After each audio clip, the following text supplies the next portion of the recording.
Hi, good morning, Dr.Z. So good to be back with you today. How are you? I'm doing okay. Thank you. And I'm glad to be back. How are you doing? I'm doing okay. You know me, I always have the bubbling questions in my head and I'm ready to go. And I'm so ready for these recordings because I'm like, woo, I can't wait till the next recording to ask my questions. I'm glad to answer your question. You always bring a lot of good topics and, bring a lot of personal stories and also great questions. So thank you for, helping our audience to answer to their queries and to their concerns.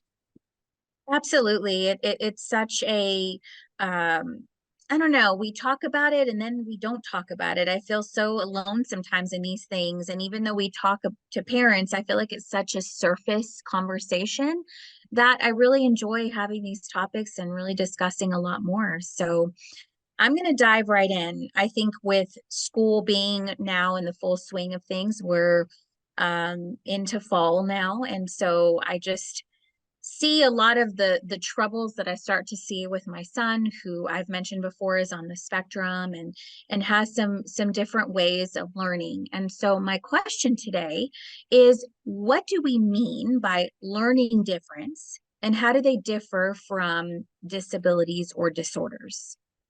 No, I think that's such an important question. Even I have seen, even sometime mental health clinician, even they are struggling to make that difference. So the learning differences and the learning disabilities. So learning differences, let's say if someone has ADHD, they have the capacity to grab, they have the potential to understand and to do really well, but their focus, they get their boredom, their ability to get distracted, and having difficulty forgetfulness, so that bring difficulties in their learning. So unless we bring a sportive environment, like sitting in the front row, less distractions, smaller task, they will struggle, although they have all the potential to grow. Similarly, let's say kids with autism spectrum, I think they are very concrete. They are literal, they're not good in transition. Let me just give you an example. I recently got called a very frustrating parent, because the child was on spectrum, and he was taking a nap in the school, I think during the lunch break, and the teacher just woke him up. He was in a pretty deep sleep, and teacher woke him up, and that transitioning was so hard that he had a big blowout.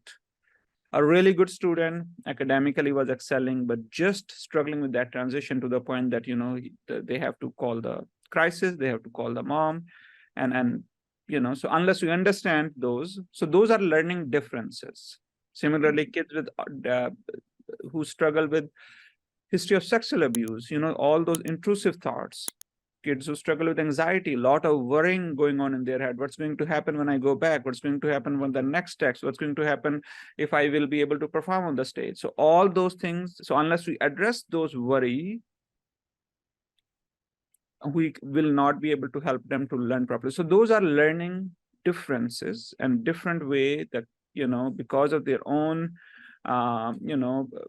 difficulties, they struggle learning. So unless you provide the supporting environment, it's hard for them to learn. So let's talk about the learning disabilities.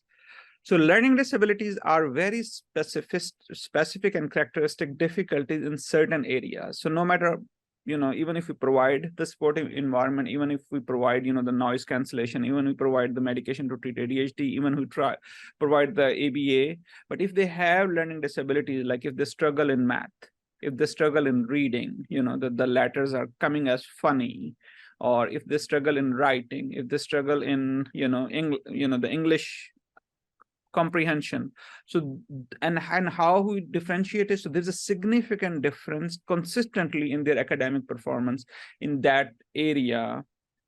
And, but in other areas, sometimes they may be able to do B because there is so much distraction. They were so much worried what's going on, but maybe, maybe next semester or next grade, they may do well. But when they have some learning disability, they consistently struggle. in those area. And there's a discrepancy, when we do the psychological testing, their academic performance in those areas consistently low.